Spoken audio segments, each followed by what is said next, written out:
Olá, boa noite para você. O Ponto e Contraponto já está no ar e hoje a gente fala sobre o importante trabalho realizado pelo Instituto Brasileiro de Geografia e Estatística. Você deve conhecê-lo pela realização do Censo Demográfico, mas o IBGE executa várias atividades que ajudam autoridades e a população a conhecer melhor o nosso país. Comigo aqui no estúdio, Alcides Tenório Júnior, superintendente do órgão aqui em Alagoas. Boa noite, Alcides, seja muito bem-vindo ao Ponto e Contraponto. Boa noite, Estela. Boa noite a todas e todos que nos assistem. Alcides, antes da gente começar e falar sobre o trabalho realizado pelo IBGE, eu gostaria de falar rapidamente sobre a importância do órgão. Ele foi criado em 1936 com a função de realizar o censo, mas esse trabalho ele foi se ampliando com o passar dos anos, é isso mesmo? Me corrija se eu estiver errada. Está certíssima, vocês fizeram um excelente dever de casa. O IBGE nasceu com esse propósito de aglutinar essa experiência de realização dos censos que era feita até então de forma mais improvisada ou sem um órgão estatal responsável por isso.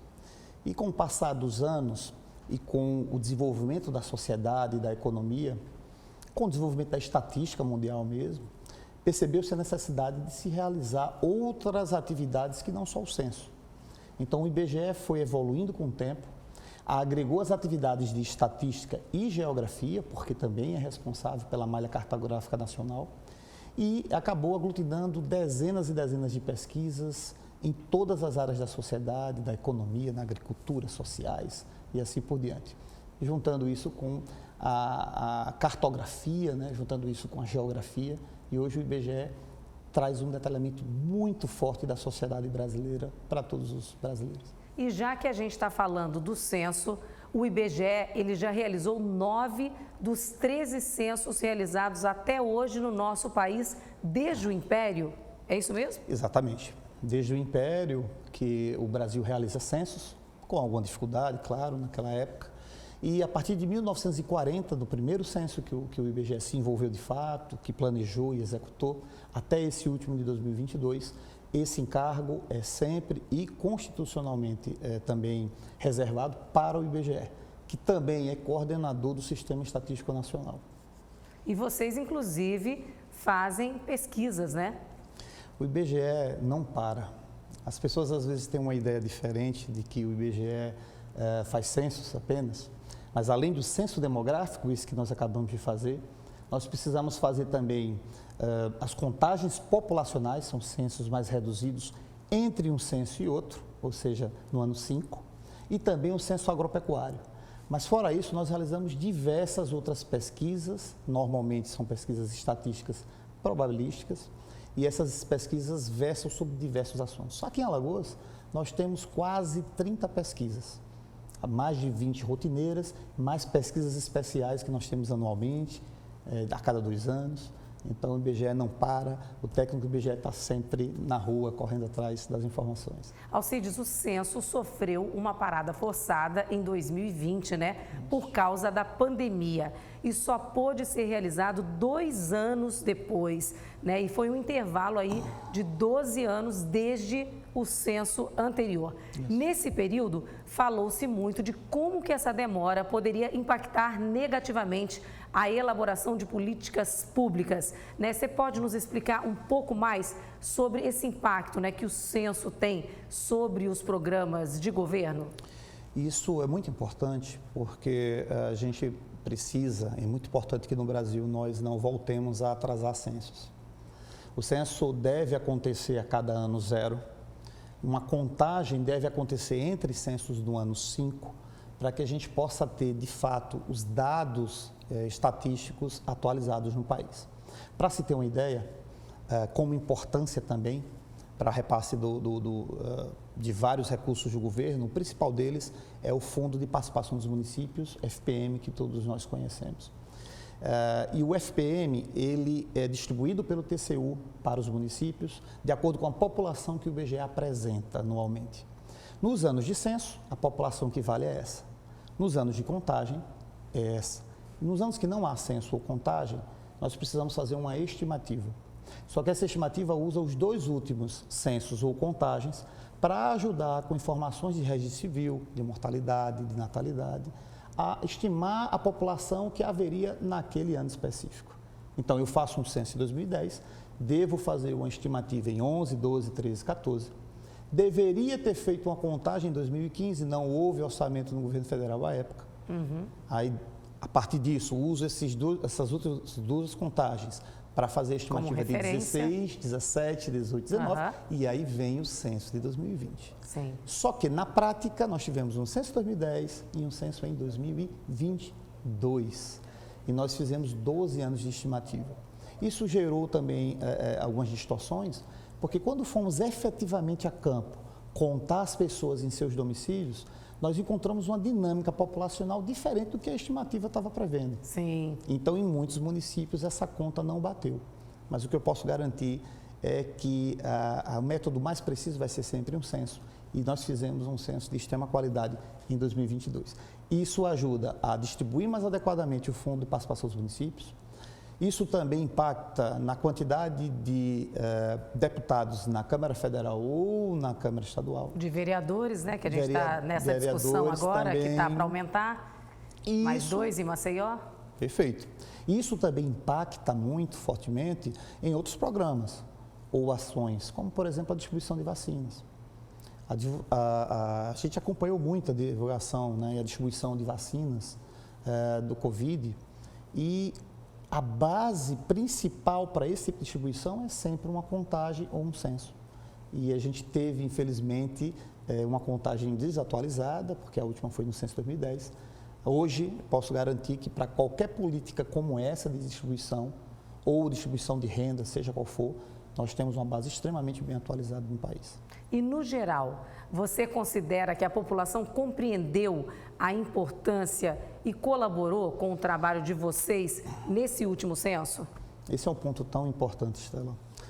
Nós percebemos que a grande maioria da população entende. Porque se eles não ajudarem o trabalho de vocês... Não há o trabalho. E a gente costuma dizer que o censo não é um trabalho do IBGE.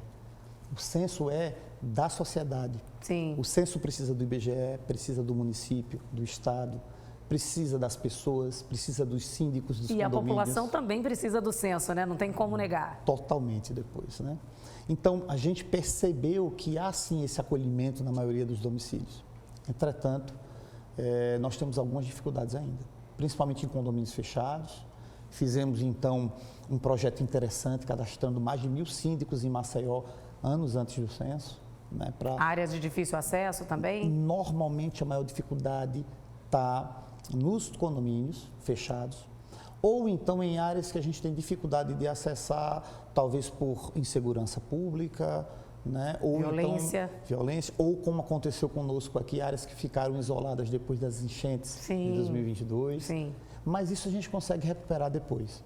O que de fato faz a gente atrasar um pouco o cronograma ideal costuma ser os condomínios.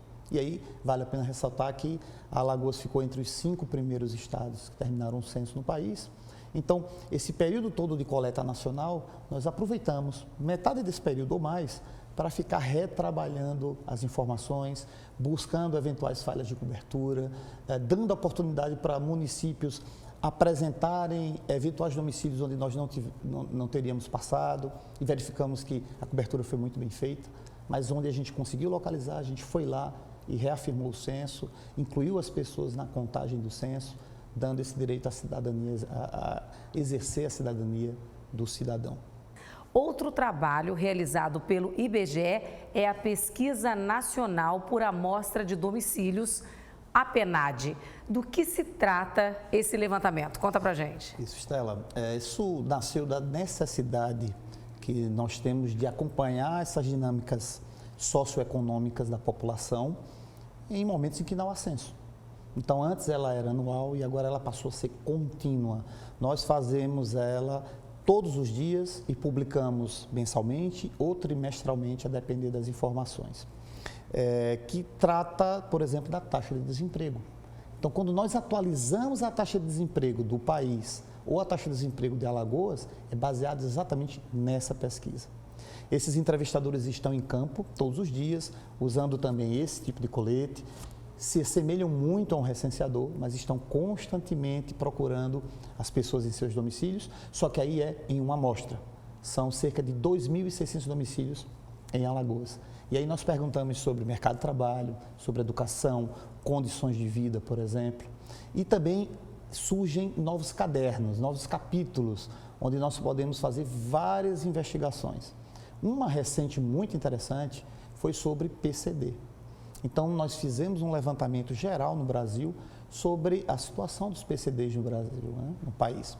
Em Alagoas, por exemplo, nós percebemos que nós temos um índice muito alto de PCDs referentes ao restante do país, com mais de 10% da população. Nós percebemos também que o número de PCDs em Alagoas analfabetos é alto, cerca de 40%, com baixa escolaridade, cerca de 70%. Para a gente esclarecer, né, o que seria o PCD para quem está nos assistindo, para entenderem melhor? São aquelas pessoas que nós entendemos como portadores de algum tipo de dificuldade ou de deficiência, né? Então, nós investigamos se a pessoa tem dificuldade de se locomover, de enxergar, de pinçar um objeto, né, de subir escadas, esse tipo de questionamento. E nós identificamos aí se há alguma faixa da população que necessita de cuidados especiais. É exatamente esse o foco desse caderno, por exemplo, que é fantástico. E assim nós fizemos para a área de tecnologia, inclusão digital, estamos fazendo agora aspectos para analisar também quem trabalha como doméstico ou como cuidador, não só aquelas pessoas que trabalham de forma remunerada, por exemplo. Então, existem outros levantamentos, né, feitos pelo IBGE na área econômica, como o que mostra a situação do setor de comércio e serviços, é isso mesmo? Exatamente. Aí nós já temos um outro leque de pesquisas econômicas que podem ser o que nós chamamos de conjunturais, dão respostas rápidas sobre o crescimento e a diminuição de comércio, indústria e serviços, mas também pesquisas estruturais anuais, que a gente faz uma radiografia geral das empresas, também de uma amostra, para entender como anda a economia, né? E também para dar subsídios para o cálculo do PIB. Sim. O IBGE também calcula o PIB oficial do país, tanto para o país em si, como grandes regiões, estados e municípios também. E vocês estão preparando para mais uma rodada de pesquisas de informações básicas municipais, né? Como é que ela vai ser realizada e o que ela mostra, esse levantamento aí municipal? Nós chamamos Você já adiantou, né, alguma coisa? Alguma coisa. Nós chamamos de Munique, tá? Nós aplicamos ela com as gestões municipais. Se num censo nós fomos nos domicílios de todos os brasileiros, numa Munique nós vamos nas gestões municipais, falar com prefeitos, chefes de gabinete, secretários, para buscar informações de diversos âmbitos. Ela muda anualmente, mas esse ano ela está com um foco muito especial na questão social. Tá? A gente procura, por exemplo, informações sobre recursos humanos na prefeitura, sobre a inclusão das pessoas no mercado de trabalho, sobre políticas para as mulheres, tá? Sobre segurança alimentar, por exemplo. Então, essa Munique, ela vem com esse bojo mais social, tá? E vai trazer essas informações em nível municipal. Muitas vezes, o gestor público não entende que existe determinada possibilidade de captação de recursos ou de parcerias, e ele é questionado na Munique se ele executa. Ele não sabe. Então, a partir daquilo, pode despertar no gestor a necessidade de se informar sobre aquilo e mais à frente ele pode, por exemplo, conseguir pleitear esse tipo de benefício para o município. E também fazer um trabalho mais específico dentro daquilo que a realidade daquele local está precisando, né? Pode, por exemplo, cruzar essas informações com as do censo que estão saindo, né? E que são apresentadas no nível de município ou até no nível menor que município. Então, é prato cheio para o gestor municipal para trabalhar o seu município. E existe algum prazo, né? Você já tem um prazo para a gente já saber o resultado dessas pesquisas? Bom, para a Munique, o primeiro prazo que é importante colocar é o prazo para a execução da pesquisa, que é até o final de novembro. Tá? Então, até novembro, até o final de novembro, essa pesquisa está sendo realizada. Ela está sendo finalizada e a gente conta com gestores municipais para isso. Para as pesquisas econômicas e estruturais, nós contamos com o empresário e com o contador, E nós estamos precisando finalizar essa pesquisa, temos ainda mais de 1.000 questionários para fazer até sexta-feira que vem. E é importante deixar claro para os empresários que existe uma certidão de quitações estatísticas, que é importante para pleitear alguns benefícios juntos à SUDENE e outros benefícios também, que o IBGE providencia quando há quitação dessa informação, né? Contamos com o empresário. E os dados apresentados pelos levantamentos realizados pelo IBGE, eles também são muito utilizados na educação, né? Seja em políticas públicas, seja pelos alunos em trabalhos escolares. E vocês têm ações voltadas para a educação também? É isso mesmo? O IBGE só conclui a sua missão, só integra a sociedade, ajuda a garantir a cidadania quando essa informação volta para a sociedade. Não adianta trabalhar, coletar e não fazer a sociedade entendê-la. Então, nós temos vários caminhos para isso.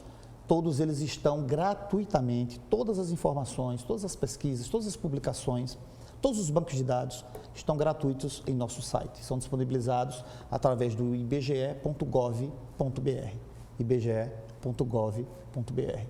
E parte deles está numa plataforma chamada IBGE Educa, que foi desenvolvida para o público infantil, para jovens e para professores, com diversas atividades complementares que podem ser usadas em sala de aula e devem ser usadas em sala de aula, inclusive jogos interativos, eletrônicos. Participamos da Bienal, o stand foi o maior sucesso, com as pessoas interagindo com nossos jogos. Despertou interesse?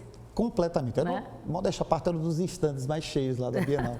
E aí nós conseguimos, inclusive, além de todas as escolas já agendadas, porque nós estamos aplicando nas escolas, nós conseguimos agendar mais 86 escolas no estado inteiro para aplicar o IBGE Educa. Olha que legal. Então, nós podemos, inclusive, servir e buscar aplicá-lo através de consultas. Nós temos um e-mail para esse tipo de coisa, tá? Que é o alagoas@ibge.gov.br.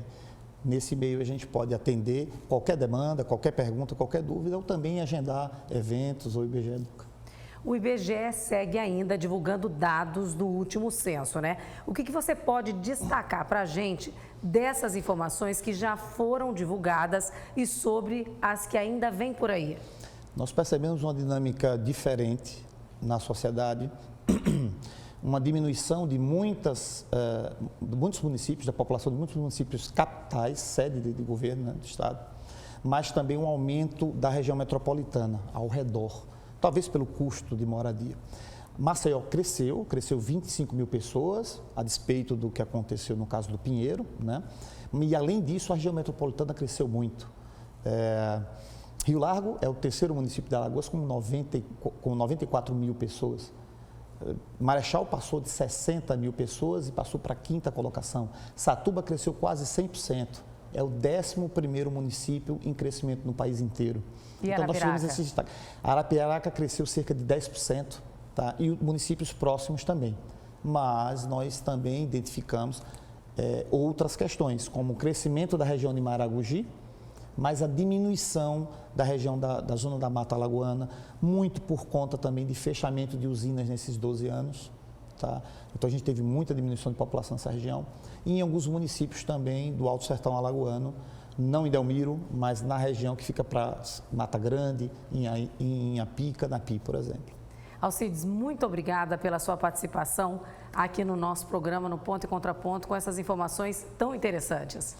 Nós que agradecemos a oportunidade de estar mais próximos da sociedade alagoana, é a nossa função, a nossa missão, e agradecemos sempre por esse espaço e por essa parceria. Muito obrigado. A gente espera ver você aqui mais vezes, tá certo? Estamos à disposição. Tá certo, muito obrigada. E a você que nos assiste, gratidão pela sua companhia. Se quiser rever essa edição do Ponto e Contraponto, é só acessar o nosso canal no YouTube, TV Ponta Verde SBT. Tenha uma ótima noite e aproveite bem o seu fim de semana. Até a próxima. Tchau, tchau.